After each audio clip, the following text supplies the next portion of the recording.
Қайырлы күн баршаңызға. Бүгін осындай тоқаштың рецептімен сіздермен бөліскім келіп отыр. Арасы толық пісіп шығатын, өте дәмді, сондай түрі де өте әдемі, балаларыңыз сүйіп жейтін осы тоқаштың рецептін жасауға кеңес беремін. Сіздермен болған мен Жанар. Видеоны соңына дейін қараңыздар.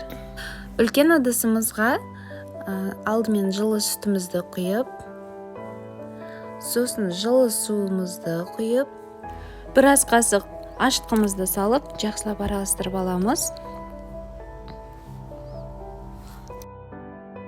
Енді қантты саламыз. Жұмыртқамызды салып, жақсылап араластырып аламыз. Венчиктің көмегімен жақсылап араластырып,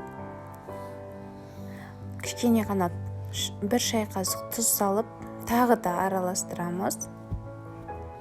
Енді еріген сары майымызды құйып, осылай кішкене ғана ерітіп алдым. Микроволновкаға қойып ерітсеңіздер де болады. Келесіде ұнымызды 2 кесе салып, жақсылап араластырып, түйін қалмас үшін жақсылап араластырып аламыз біркелкі етіп. Араластырып болдық. Енді ары қарай азғантай ұнымызды салып, разрыхитель, яғни қобызғышымызбен ванилинді салып, жақсылап араластырып аламыз. Ары қарай қолдың көмегімен. Қамырымыз өте жұмсақ болады. Ары қарай ұн сеуіп, доска үстінде тағы да жақсылап, осылай видеода көріп тұрғандарыңыздай илейміз. Иі қанғанша қайтара илеу қажет. Енді ыдысымызды майлап, қамырымызды салып, ашыған күтеміз. Бір 40 минуттай, 1 сағаттай уақытта.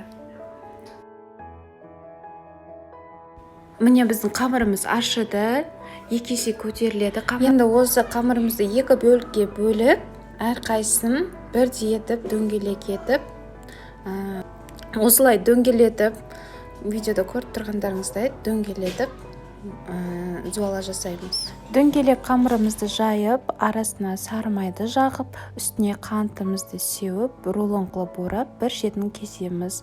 Міне осылай форма шығу керек. Сіздерде жүрекше болып, мен сіздерге видео түсіруді ұмытып кетіппін.